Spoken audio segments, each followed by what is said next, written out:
Welcome to Cat's Cast, your bi-weekly podcast from New York's Catskill Mountains, featuring history, travel guides, arts and culture, outdoor adventures, sustainability news, and local interviews from the Catskills and the Hudson Valley.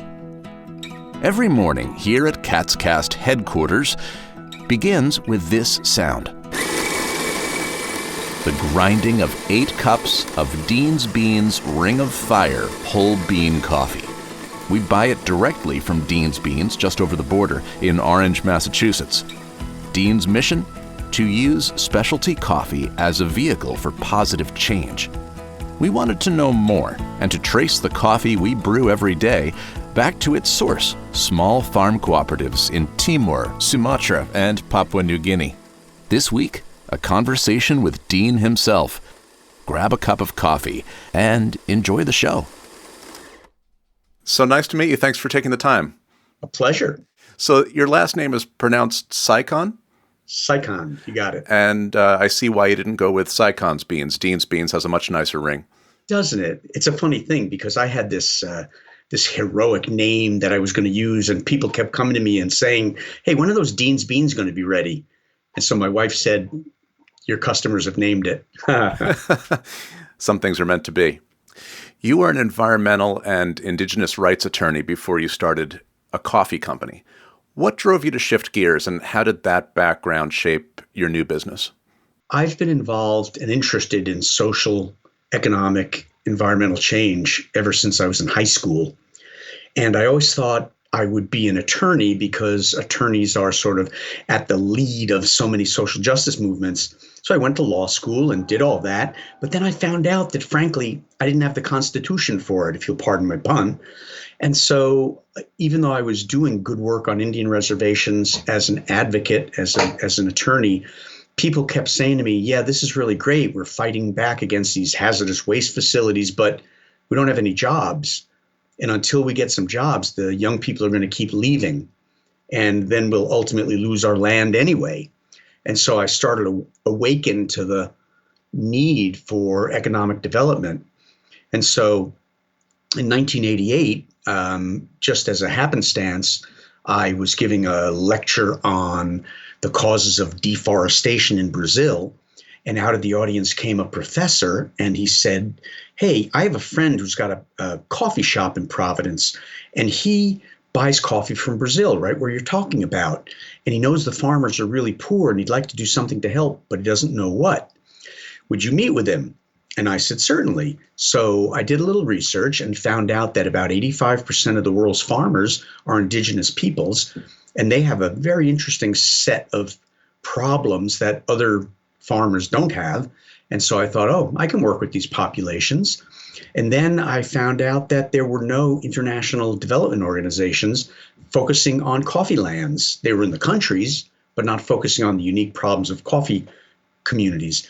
So right then and there, the three of us decided to form the world's first nonprofit development organization dedicated to coffee, called Coffee Kids. And I ran the international side of that for no money because I was still gainfully employed. And I went to coffee countries around the world and met with farmers and started to put together development projects. And then based on the farmers expressed priorities. And then the other guys, the coffee shop owner and the professor, went around the coffee industry to try to raise money. And it was a good charitable endeavor. But I quickly came to learn that charity is not change. And so after a number of years of doing that, I decided, all we're doing is giving large corporations an excuse not to change their business models. All they have to do is give us a little charitable money and then claim all the credit for what we're doing. So I thought, how would this look different if a business actually paid real money to the farmers? Maybe they could decide their own development priorities. And what would it look like if a company really engaged with those communities it's buying from rather than give money to some nonprofit, but work directly with the farmers? And so that was the model I created for Dean's Beans in 1993. And we've been doing it now for 28 years, successfully every year, grown a little bit every year. And we're still working with many of the same farmers we started with. What are some of the things that make your business unique compared to other coffee companies? Well, the thing that makes us the most unique that nobody does programmatically is it's a fundamental part of our business that we have a development relationship with the farmers we work with. And so it's not just, okay, we'll give you some money for the beans and then we'll make a donation to Coffee Kids or Save the Children, and then they'll work in your community for a couple of years and then leave.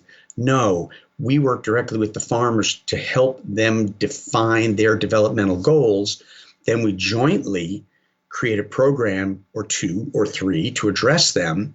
Then we bring in trainers for the farmers to be able to manage their programs themselves, totally unique, not relying again on the large development organizations or the state. And then we fund it. We fund it from our sales. We don't go looking for USAID money or donations from our customers or any of that stuff. And so our business model is totally unique in the way that we work with farming communities. And we've gotten a lot of international and national awards for it over the years.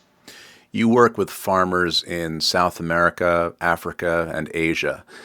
Can you describe some of those relationships from, first of all, discovering those farming communities and then fostering a business relationship with them? Sure. We often meet farming communities when they send representatives to the annual Specialty Coffee Association conference held once a year at some city in the United States. It's where the farmers, the brokers, the roasters, retailers from all over the world gather. So I'm often approached by, or I approach groups and talk about working together. And then what will happen is I'll usually visit, or someone from my staff will visit that cooperative. We only work with cooperatives. And then we'll maybe start to buy from them as we get to learn about them. But it takes about a year of getting to know them before we would dare to assume that we have any sense of who they are in order to enter into a long-term development relationship with them. But that's what happens. So then we start having community meetings and working with the farmers to identify their development goals, and then working with them to design something that meets those goals, then working with them to get them the capacity for them to manage those programs. So they may be women's loan funds. They may be building wells in Ethiopia. They may be reforestation projects now in 9 countries to fight climate change. They may be alternative income, so people can't rely on coffee. Nobody ever got rich growing coffee except everybody but the farmers. And so that's what a relationship looks like. And as I say, with some of the farmers, we've been working for over 20 years with the same farm groups. And so we see a difference. We see a difference in farmers' kids going to college for the first time ever. We see a difference in the quality and the quantity of food at home. But the biggest difference, and this is what I'm really thrilled about, is the difference in the attitude of the farmers we work with. Because change isn't about providing goodies or forcing people to act different. Change is when someone internalizes a different feeling about themselves and then advocates on their own behalf. And that's what we do. We help the farmers to see themselves as active agents in their own development and their own change, not just passive recipients of northern largesse or northern abuse from the market. Can you talk a little bit about the supply chain? So if we could use maybe our favorite coffee, which is Ring of Fire, which we always go back to, which is a blend of beans from Timor, Sumatra, Papua New Guinea. You got it. What's the journey from farms to coffee pot? Of the beans? Mm-hmm. Okay. So the nice thing is, when I started Dean's Beans, every organization we work with grew the coffee and then sold the cherry, because the coffee bean is the pit of a cherry, sold the cherry, the raw product, onto a processor. And that was it. Then they got paid for the cherry, which was pennies on a pound. Working together with the cooperatives over the years, every group we work with now does their own processing, does their own grading, does their own bagging, and does their own exporting. So all that supply value now remains within the communities that we work with. That's a substantial difference than basically getting a couple of pennies for a bean. Now they get, well, from us, they get somewhere between $2.50 and $3.50 a pound. That's a big difference over 40 cents or 20 cents a pound. So that's kind of the change in the supply chain over time. But the voyage of the bean is starts with the farmer, picks it off the plant, they soak it in water overnight and strip away the cherry. Then they dry that bean on a patio. Then they send it through a machine that takes the paper. It's called parchment, pergamino in Spanish. They take the parchment off the bean. Then they grade that bean into different sizes and then put it in export packaging after being picked through by women, because women are the most precise in these things. The beans are picked through for quality, then bagged, stuck in a container, locked right on at the farm processing unit. And the next time it's opened up is at our beanery in Orange, Massachusetts. So we often take pictures of the beans as we unload them and then send them back to the farmers so that they can see we've got their bags with our name and their name on it, and it makes them very proud. And then how long does it sit in Orange before it's roasted and sent off to the customer? Maybe a week we get started, because we try to keep, what they used to call just-in-time inventories, but you can't rely on that really in international trade anymore. So we generally get a shipment that's going to last us a few months, and we overlap them by a few weeks. But once those beans get in, it only takes a few weeks before we start roasting that lot. So by and large, no bean stays in our warehouse over 3 months. And then freshness-wise, is it more important to consume the coffee close to the roasting date than it is from the raw bean to the roast? Yes, the beans retain their freshness green for about 6 months. That's in our facility. But once it's roasted, the clock is ticking. Now, if it's roasted and put in a vacuum-packed or nitrogen-flushed bag, the nitrogen displaces the oxygen in the bag, and so the development of the bean is arrested. So those bags, if they're nitrogen flushed, they're good for 3 to 6 months. Until you open them, then they're good for a week to 10 days before you can notice a difference in the taste. So that's kind of the profile. We're always amazed when we usually order 5-pound bags of the Ring of Fire, and it arrives and the roast date is sometimes the day before we receive it, which is amazing. We try to roast and ship the same day. So if you order on a Tuesday, we really try to roast it and ship it on Wednesday. And the cool thing about the staff at Dean's Beans is they take such pride in that. So it's like a race. And I say, guys, it's Monday. It's 7:00 at night. Let it go. It's okay if we do it tomorrow. No, we want those shelves to be empty. It's a point of pride to the folks at Dean's Beans to get those packages out. Talk about your employees. How many people do you have there? And are there some that have been there since the beginning or very early in the company? Yes, there's one person who's been there since the beginning. That's me. When I started Dean's Beans in 93, it was at my farmhouse in New Salem, Massachusetts. It was a little 7-pound roaster, and I had like 4 bags of beans that I bought, burnt the first batch, and was off and running after that. Now we have 15 employees, and Charles C., our office manager, she's been there 16 years. John, who's her husband's been there 12 years. They met and married there. Brendan, the roast master, has been there, I'd say he's been there 10 years. And Torin, who's our production supervisor and the second roaster, he's been there 8 years. So by and large, people stick around. I mean, nobody leaves because it's the best job in the area. We've got 100% health care. Nobody pays co-pays, deductibles, nothing. Dean's Beans pays 100%. So we have great benefits, great pay, great camaraderie. And so it's a great place to work. So people try to stick around as long as they can, including me. How different is your story at Dean's Beans from the big brands with the catchy theme songs, the holiday commercials, those little plastic scoops in the cans. How do they operate in general, and how is that different for the farmer, most importantly, I would think? Right.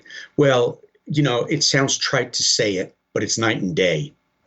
And the reason is because I didn't start Dean's Beans because I was a businessman who wanted to grow a company, sell it, get rich, and think about something else to do or make a living writing, how-to books after that. The grow it and sell it model, I think, is incredibly destructive to American economy. And so Dean's Beans has always been an experiment for my highest values, our highest values as a company. How can we manifest them? How can we make life better for the farmer, the environment, and the consumer? And we take that seriously. And since I'm not trying to maximize profit, my eyes are on the prize of sustainability and making things better. So it's an experiment. If we do something that isn't working, we change it. And you can't do that in a large corporation because you have hierarchies of decision making. You have stockholders who are expecting another payout at the next quarter. So we don't have to worry about that. I give a talk at business schools and colleges around the country. One of the talks I give is called the Myths of Business School, the cultural myths you learn at business school. One of them is that growth is not only the goal of a company, but it's the legal requirement for the directors and officers. And that's simply not true. As a lawyer, I can tell you that's not true. So, our fundamental principle is how do we make life better for everybody? Last week, for example, we sent out about $40,000 to different co-ops so that they could create food packages for families that are in quarantine because of COVID or can't work their land because of COVID, which is impacting farmers in different countries in different ways. So, big companies don't do that. They make a contribution to a nonprofit and then make a lot of noise about it. But we give the money directly to the farmers based on their priorities, as I've said. And we also, we're working on child hunger issues here. We've given out about $120,000 to local schools for child hunger. And we're not making a big deal out of it. It's just the right thing to do. And that's going to be going forward. I think that's going to be our focus domestically is child hunger. Yeah, we're very, very different from big companies. And on the farmer end, we're very good friends with the farmers we work with. We know their names. We know their grandchildren's names. We've sent kids to college. We've paid for farmers to visit farmers in other countries to share skills. We have a really, really intimate relationship with a lot of the farmers we work with around the world. And that's long term too. Again, we've known some of the farmers we've worked with for 20 plus years. What is fair trade and why should we care about it? Fair trade starts with the recognition that the international marketplace in most commodities is unfair. The price is set in the north, the terms are set in the north. People, because it's a commodity, it's what they call fungible, which means freely exchangeable, right? So if I don't want to pay the money to that Guatemalan farmer this year, or his farm is affected by rust or landslides or COVID, I'll just buy from another farm. My consumer won't know. They don't care because I don't tell them about the farmer. I don't have a long-term relationship. But in fair trade, the theory is that we're going to pay the farmers, always pay them more than they need to make a living. And that minimum price has been determined internationally between buyers and sellers. Right now, it's $1.41 for organic fair trade coffee. The marketplace coffee, the C market, is right now, I think it's $1.09. So you can see it's already substantial. But that's the minimum. Real fair traders don't pay the minimum. We negotiate directly with the farmers and come up with a price we can both live with. So as I said earlier, with us, it might be $2.50, $2.56 a pound, $3.50, sometimes $4 a pound. We wouldn't ever go anywhere near that $1.41. But the big companies, that's what they pay. So fair trade becomes sort of a minimum entry point for big companies to try to capture a growing consumer interest, a growing consumer market. So on our side, we guarantee that we're going to pay at least a minimum.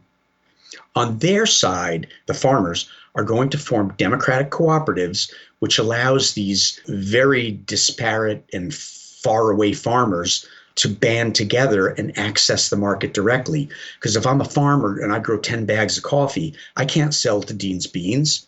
I have to sell to a broker, right? There goes your price. There goes your direct access. But if I band together with 30 other farmers who each grow 10 bags, we have 300 bags, and that's a container. Now I can sell that container directly to Dean's Beans or Equal Exchange or any of a number of good fair trade companies out there. So that's on their part, they get the democratic cooperatives. But the thing that most people don't know about fair trade is it's really an entry point for so many other things. And it's a shame that especially the big companies that dabble in fair trade, like Starbucks, Green Mountain, that are 4%, 5% fair trade, they don't even understand this stuff. And what I'm talking about is, for example, the incredible ability of women in fair trade to rise up and achieve their own goals, because gender equity is a requirement of fair trade cooperatives, and half the co-ops we work with are run by women. That's just amazing. You can't find that in any other commodity chain. Also, cooperatives allow people to have a voice for the first time. You know, when you're a small farmer living up on the hillside in Guatemala, you don't have much voice in your economic life or your political life. But if you band together with 500 other people, you can. More on fair trade in a moment, after a refill of this coffee cup and an acknowledgement of our friends at Dixon Roadside and sponsor of this episode. Dixon Roadside serves a unique twist on comfort food using fresh ingredients sourced from the bountiful farms and small businesses of the Catskill Mountains and Hudson Valley. Open for takeout with a heated patio and indoor seating in Woodstock, New York. And now back to our discussion on fair trade with Dean Sycon of Dean's Beans. There's so much that the co-ops allow that people don't really understand here. The education, the information, the access to credit, women's rights, indigenous rights, the ability to care for your land. That's the heart of fair trade. It's not the price. People get hung up on the price and say, well, we're direct traders. We pay more.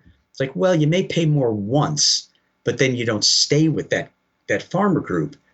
Getting a one-shot deal of a good price, that's nice, but it's not life-changing. So fair trade is a really interesting experiment on justice. But in all honesty, I don't like to call it fair trade. I like to call it fairer trade, because it's still based on the C price ultimately.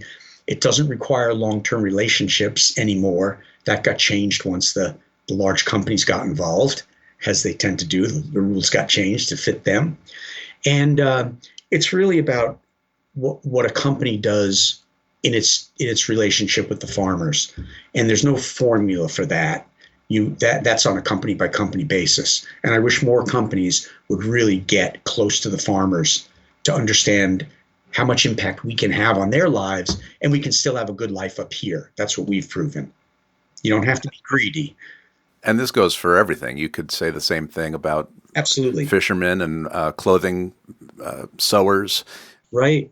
It is a choice. And, not buying fair trade leads to other things that are grabbing headlines right here, right? Border crossings and things like that are... Yeah, we broke that story in 2000 when I realized from traveling, because I travel a lot back and forth, especially to Latin America, that a lot of the people crossing the border, and then let me be gross about it, were found dead in a van in the Texas or Arizona desert.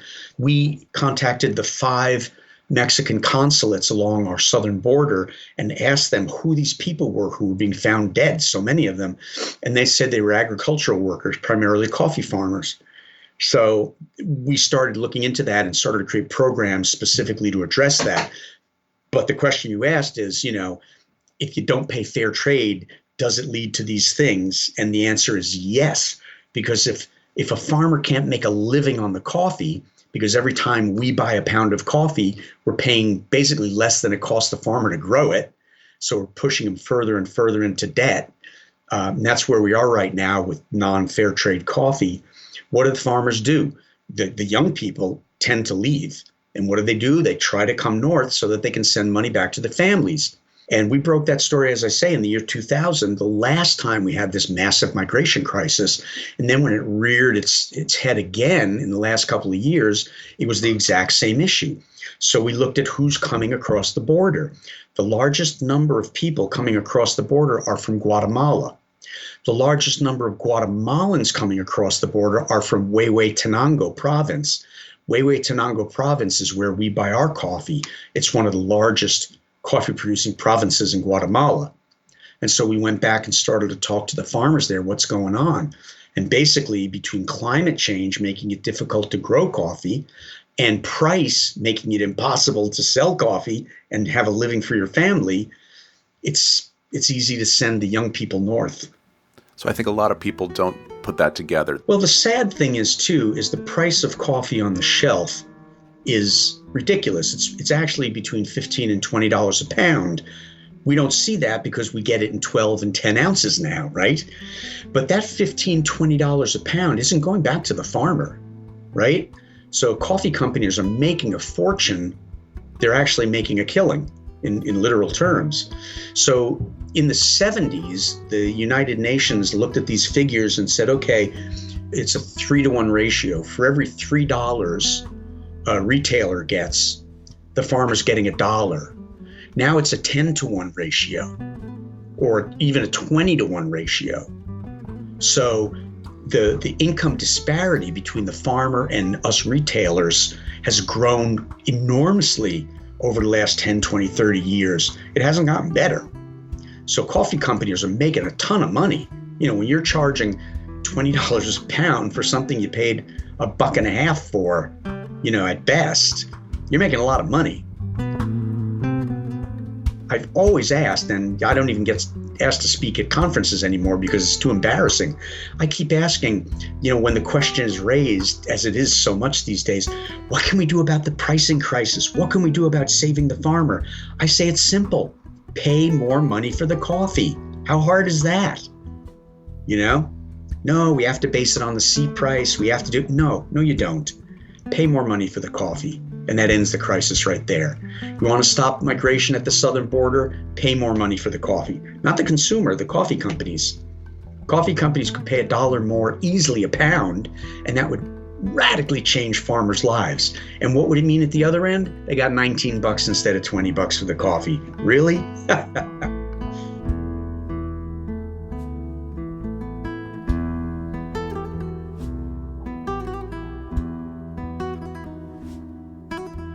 When you go to the supermarket or you go shopping for anything, Dean, clothes, fish, vegetables, how much thought are you putting into those purchases? Do they reflect what you're doing at your company? I know that sometimes it takes a long time to pick a product on the shelf because we do have to these days make some of those considerations to understand, is this organic? Is it fair trade? Has it exploited one population or another? Yeah. How challenging is that for the average person? It's challenging for me. You know, and I mean, I live with this stuff. I don't come down on people for not eating everything organic and wearing everything pesticide free. And, you know, it's overwhelming. It's simply overwhelming. Besides that, it's incredibly difficult to get real information. That's the advantage of the organic label. The advantage of the fair trade label is at least gives you some guidance into what you're buying. But by and large, when you're buying clothing, when you're buying more generic foods, spaghetti, you know, you don't really have a way of finding out what the growing conditions are like. And since so many products say all natural, which has, of course, no legal meaning, but it looks good, or say grown without pesticides, but there's no proof, it's really, really difficult. So I don't come down on anybody. I mean, I chose coffee because coffee was a rapacious and horrible industry when I started in it in 1988, when we founded Coffee Kids. It's gotten a lot better, but it's got a heck of a long way to go. So I just staked my claim on coffee. I could have just as easily done it on shoes. Then I'd be Tom instead of Dean, you know. But it's a very difficult thing for consumers. So I think that if you want to take the time, you know, stake out a few things that you can then research deeply, but don't knock yourself in the head because you can't do everything. What effect is climate change having on coffee growing regions? It is literally deadly. Climate change has already resulted in the rainfall patterns, the intensity of rainfall, and the timing of rainfall changing. What that means then is, we're talking about plants. Plants aren't like people. They can't turn on the air conditioner or put up an umbrella or whatever. A plant lives in a very narrow band of environmental conditions, and you change those conditions, the plant can't thrive. So what's happening in a lot of countries right now is the lessening of the rainfall and the erratic nature of it. It's coming a month later, means that the flower doesn't develop. Then the flower doesn't develop, the bean doesn't develop. The bean doesn't develop, you have no coffee. So crop productivity is down dramatically in a lot of places around the world. And that's just the rainfall. Then there's the heat. The heat dries out the soil. And without the rainfall and extra water, the soil gets fried and the plants don't survive. If the plant weakens, then what? Then it becomes more susceptible to predators. And that's why we had this thing called rust, which is la roya in Spanish. It's a fungus in the soil that's pretty inert most of the time. But when the plant weakens, then the rust blooms. And so rust was destroying 30%, 40%, 50% of the crop throughout Latin America over the last 10 years. We don't see it in the marketplace because there's other coffee from other places. But if you're a farmer, if they lose their tree, it takes 5 years to grow that coffee tree to a production tree. So they're living 5 years without income because the overwhelming majority of coffee farmers have no other income. It's a sole source income, that crop. And so what do? Well, they leave and they come up against our southern border for one thing. Or if they're in a cooperative, in fair trade cooperative, they have social services, they have loan funds, they have assistance.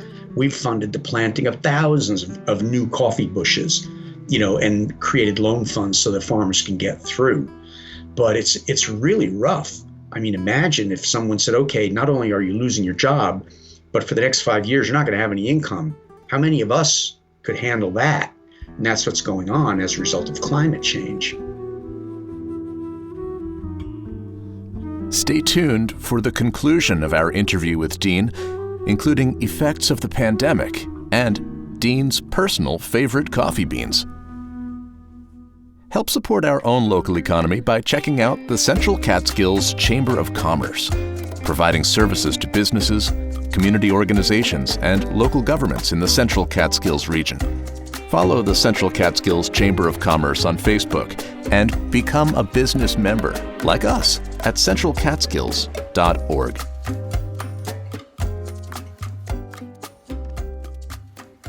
And then another crisis, shorter term, hopefully, the pandemic. How has that impacted your business?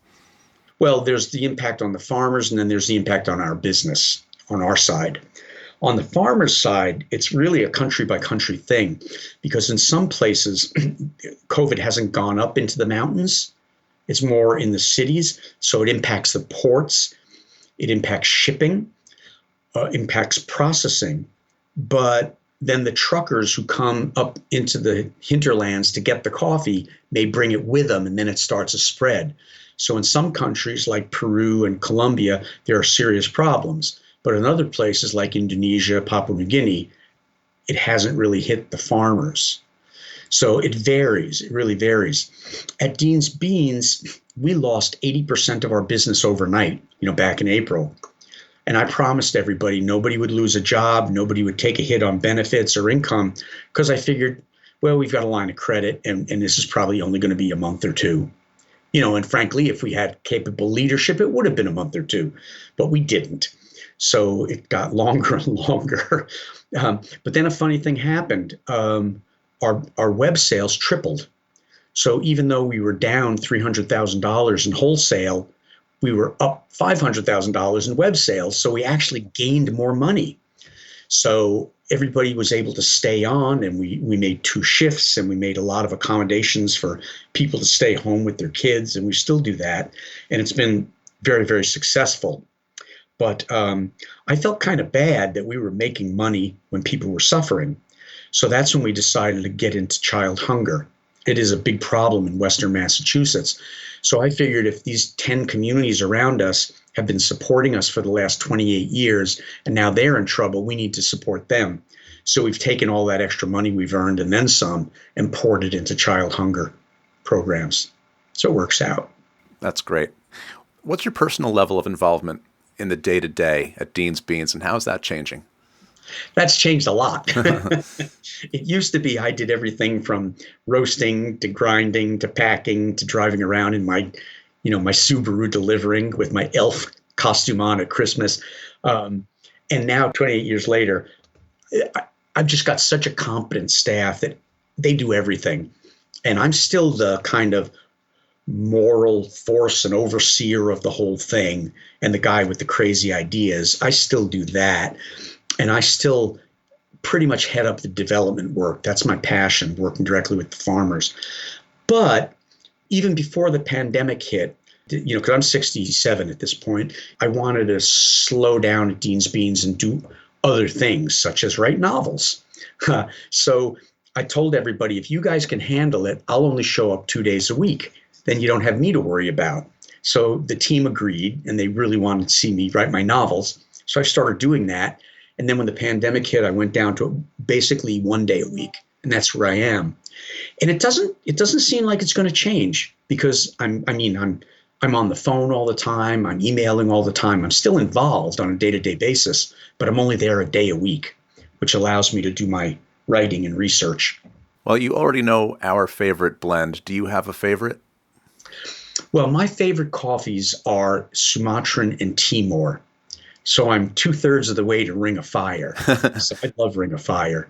But I like Timor in a medium roast, which we're now offering also.